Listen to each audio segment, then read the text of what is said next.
All right, well, welcome back everybody. Dan here for another video. Thanks for joining in for this one. So today's going to be my review of the CSL DD Ready2Race bundle for PC by Fanatec. This particular kit comes in two different versions. One is a 5 Newton meter version for $399 US, and then there's a second version which is 8 Newton meters for $499 US. So you're either going to spend 400 bucks or 500 bucks, depending on what you want. And I just want to go ahead and say that regardless of which one of these you pick, I have used them with both power bricks, the 5 Newton meter and the 8 Newton meter. These are at this point in time an exceptional value, and I'll go more into that as I get more in depth with the review. I do want to say right now that this is a non-sponsored review. I purchased this with my own money. Fanatec didn't send me any of this stuff. This is all purchased by me, and I chose this based on research that I did before I picked them up. So I just want to let you know that as we go through this review here. So like I said, there's two different versions, 5 Newton meters, 8 Newton meters. And I think regardless of which one you go with, if you look at other wheels in that similar, or other bundles I should say, in those price ranges, these are going to be some of the best, if not the best, options available right now. So I'm going to try to keep this kind of quick. How I'm going to do this is I'm going to go through each individual piece of this bundle, and I'm going to give you some pros and some cons of each item, and then I'm going to go at the very end and give you a final thoughts overview of the whole thing as a kit and why I think they are a good value. So let's start off with the wheelbase. And I just want to say that everything I'm going to say about the wheelbase here is also specific to if you just purchased the Wheelbase 2. So if you've got one of their older belt-driven or gear-driven wheels and you're going to upgrade to a direct drive, all this stuff does apply to just the Wheelbase. However, that being said, the way you're going to benefit the most and get the best value here is by purchasing one of these bundles. All right, so let's get right into talking about the wheelbase here, and let's talk about some pros. First pro is going to be how smooth and precise the low-end detail is in the force feedback. I was very surprised at how smooth and just how detailed the force feedback is, especially on the low end. Honestly, up in the higher, heavier weighted force feedback effects, it's not as good as probably some of the more powerful direct drives out there, but down at the bottom, this thing is incredibly smooth, incredibly precise. Next pro here is how quiet it is. That is huge for me, and I know huge for a lot of people if you have shared walls, other people living in the house. It's just not great when you have a wheelbase that clicks and makes a lot of noise and is just very obnoxious for anybody around you. And I'm glad to say that this wheelbase is dead quiet. It makes absolutely no noise. There is a phrase I like to use: happy wife, happy life. That is certainly the case with this wheelbase because it is dead silent. The next pro here is it is very compact. It's one of the smallest direct drive wheelbases you can get on the market outside of, I believe, the Moza R3, which is pretty new. But just like with the R3 and this wheelbase as well, because it's so compact and so small, it's much easier to mount it. It's much easier to get your monitor closer to you, which a lot of people like. And so just across the board, there are a lot of benefits to having a smaller footprint and a more compact size, and this definitely fits that build. Next pro here is that it comes ready to be mounted on the bottom and on the side, so you can side mount this. Typically it costs a lot more money to get a wheelbase that can be side mounted, and I think that's really good to include at the price point here. Next pro on the list is the amount of power that this offers. Now, yes, possibly the 5 Newton meter version may not feel as powerful as what some people might want, but specifically for the 8 Newton meter version with the boost kit, so the $500 version, it is going to have more than enough power, really, for most users. I don't think there's going to be very many people out there that will feel like this is not strong enough, especially if you're someone who is swapping over or making the swap from a belt or gear-driven wheel, because at 8 Newton meters, this is going to feel much better than any of those. The next pro is just the fact that it is part of the Fanatec ecosystem, so there are loads of steering wheels, loads of pedals, quite a few shifter and handbrake options that are all plug and play, and no matter what type of racing or driving you like to do, there's going to be a steering wheel that fits your needs, whether you like GT, oval, open wheelers, whatever. They have a lot of different options, and you can upgrade to those wheels in time. And the last pro I want to discuss here is the tuning software that comes with it, so the Fanatec control panel, as well as Fanatec software. So these are two different things, but I think to get the most out of it, you're going to want to use these in tandem together.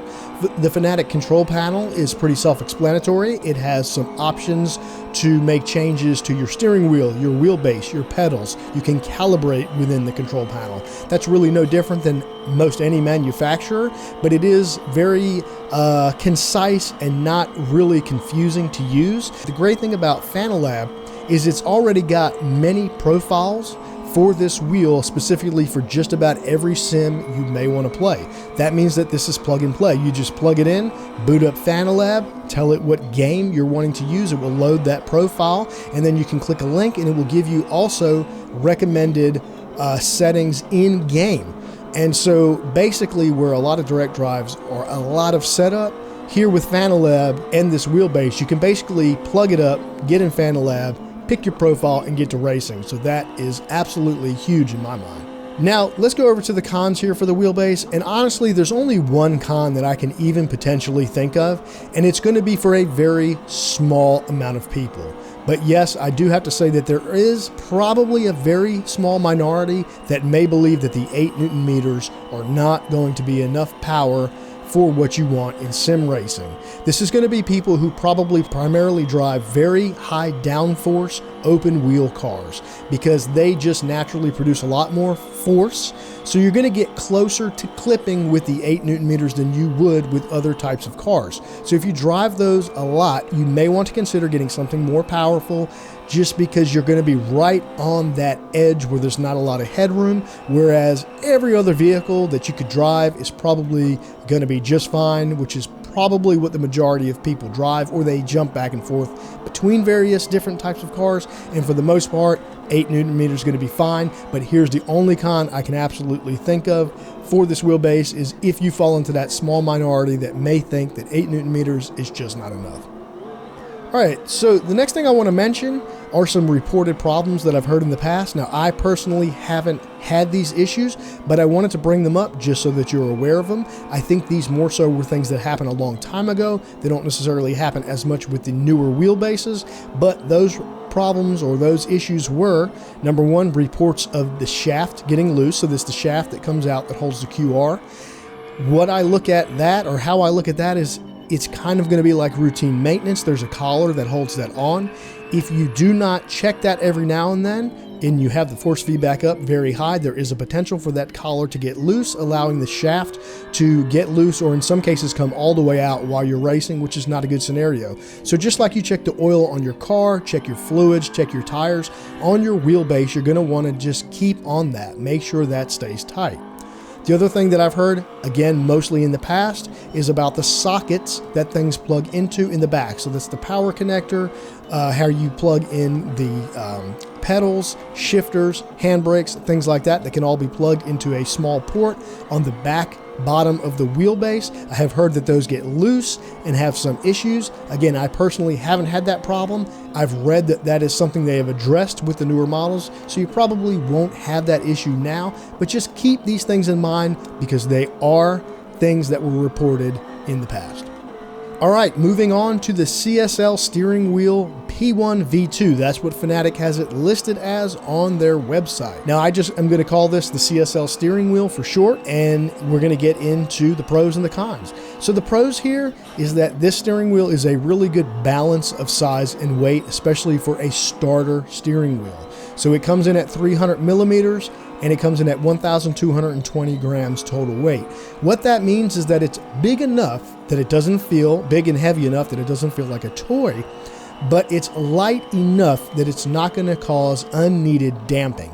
If you're not familiar with this, what happens is the larger diameter and the heavier the weight of your steering wheel, the more natural damping and the less you're going to feel the force feedback through your wheelbase. So if you have a wheelbase that's only producing 5 Newton meters or 8 Newton meters, you want to kind of keep the steering wheel as small and as light as possible so that you can maintain the full amplitude of forces that the wheelbase can give out. And for this specific steering wheel, this really comes in at a pretty really good balance. The next pro about the steering wheel is it is completely round, so it makes it very versatile. A lot of people buying this bundle, this is going to be the only steering wheel they have for a very long time.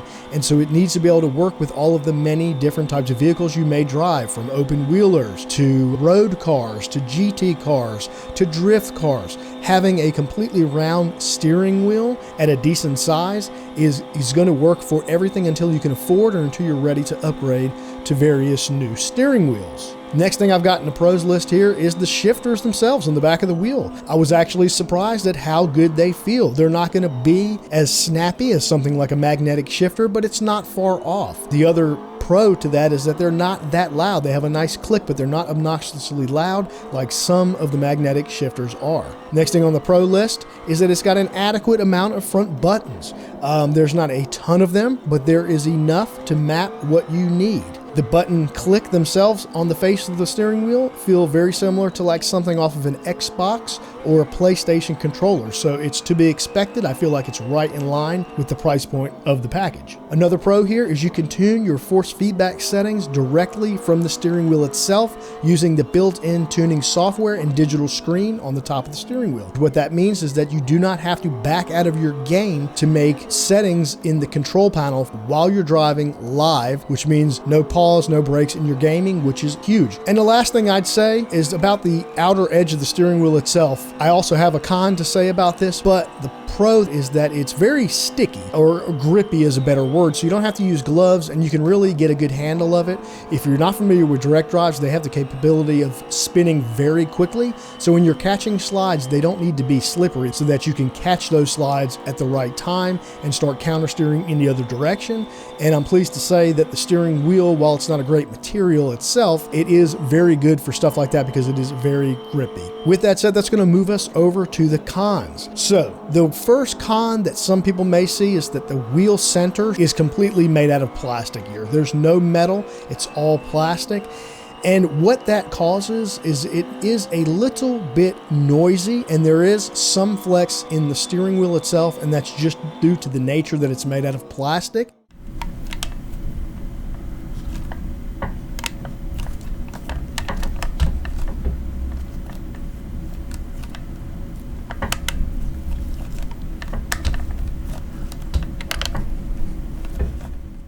So if you're driving with speakers, you may hear some crinking and some random noises and stuff like that that's coming from the steering wheel because it's plastic. You will not hear that whatsoever if you're playing with headphones, where most people do. The next con here is going to be talking about the wheel rim itself, so the outside portion of it. Where I said it's very grippy before, the reason why it's grippy is because it is made of a rubber, like a very cheap feeling rubber, so it just doesn't feel great. It works well, but it's not the best feeling thing, and it just kind of screams, I'm cheap. But I think for the price point, I think it's fine, and it definitely does the trick. Now, there is something that lands in what I would call a neutral column here, and that is the fact that the steering wheel has a shift light on the top. The reason why I put that in the neutral column is because some people are going to love that, some people are going to hate it. Personally, I do not like it. I find it very distracting because most of the cars I drive, I put them on my screen in a way that I can see at least part of the dash and the tach rev lights on my monitor, and it just feels like double duty having it on my steering wheel, and I find it distracting. That being said, though, the reason why I call it neutral is because there are many people that might think that's very cool. So that's going to be a personal preference, which is why I put the shift light in the neutral category. So let's move on to the last piece of the puzzle here in this bundle, and that is the CSL pedals that come with this bundle. So these are not going to blow you away. They are not a fancy set of pedals. However, I do think that they're just fine and work with the value proposition that this entire package comes with. They do have some pros and they have some cons. The first pro is that they are mostly metal construction, meaning they're going to last a long time, meaning that the wheel plate doesn't have a lot of flex. They are pretty solid pedals. The second thing is that they are adjustable from side to side. So whether or not you like to use them like I do in what I call a go-kart, left foot braking, right foot gas situation, or if you want to put them off to the right as in a traditional car close together, you can. There are multiple different ways you can run these, and they are highly adjustable. The next pro is that it uses magnetic sensors, so there's no mechanics rubbing against each other, meaning the sensors will not wear out over time, and they should last quite some time. The next pro is they can easily be upgraded. You can add clutches, you can add load cell brake, you can add new pedal faces. They have a ton of things that you can do to take these base pedals in time up to much better pedals. And then the last pro is that they absolutely do the job. You do not have to have an extremely expensive set of pedals to have fun, nor to be competitive. I know that people say that, but that is not true. I've used all sorts of different pedals, and for the most part, once you get used to whatever set of pedals you're using, you can totally be competitive, and these absolutely do the trick. Now, as I said, there's a few cons. The one con is that out of the box, the brake pedal feel is really spongy, and there's no progressive feel to it, which is the case with most budget pedal sets in this price range. That being said, there is a very easy and very inexpensive fix to make this brake pedal feel much better. I've done it and it worked well. I will link down in the description below the video that I watched. You would not believe the difference that this extremely simple thing makes, but I'm happy, and I don't even feel like I need to replace this brake with a load cell at all with this mod. But just know, out of the box, it's going to be less than optimal with the brake feel out of the box. The other con is that these are pretty loud at their extents, especially the gas pedal. So when you step on the gas pedal, there's a metal smacking noise at the top, and then if you let off of it quickly, there's a metal smacking noise at the bottom. So the ends or the extremes of the travels, it's got a knocking noise. So that may or may not irritate people around you. I think that's probably a pretty simple fix. You can put something on the contact points, will probably quiet it up. You may have to change your dead zones at the top and the bottom slightly, but I'm sure that can be fixed. But just know, out of the box, they can be a little bit loud. And I'm going to get right into my final thoughts and kind of mirror exactly what I said at the beginning. This is, regardless of whether or not you go with the 5 Newton meter or the 8 Newton meter, is some of the best, if not the best value in the business right now. It is bonkers to me at this point in time why anybody would pay $350 or some odd dollars for a Logitech G Series wheel or a lower end Thrustmaster wheel or any of that stuff. I don't understand why anybody would do that, even if you're just talking about the 5 Newton meter version. And I don't mean to pick on the Logitech, but the Logitech is a very popular wheel. The Logitech G923 is still $350 on Amazon new right now. It is half the power of this wheelbase, even at the 5 Newton meter version, for only $50 more.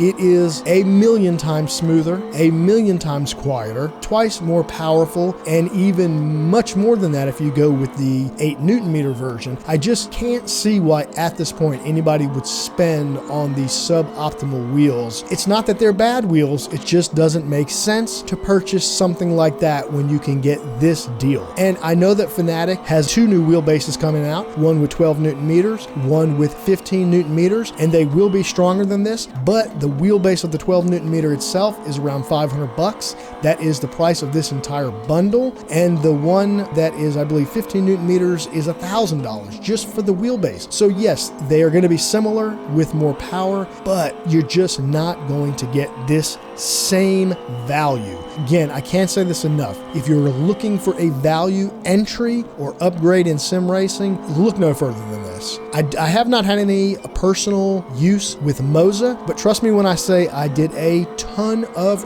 research, and Moza still has some things they need to do, button up their tuning software and various other things before they, in my opinion, will be at the same level for the value of these wheels. So I hope this is helpful, guys. You really should consider this as a first wheel. I think that this 5 Newton meter version definitely would make a great first time wheel if you've never sim raced. I also think the 8 Newton meter version would be a good step up if you currently have something like a Thrustmaster TX, T300, Logitech G Series wheel, something like that. So I hope this was helpful, guys. If it was, please subscribe, please click the like button, and that's going to be it. So I will talk to you guys in the next video. We'll see you later.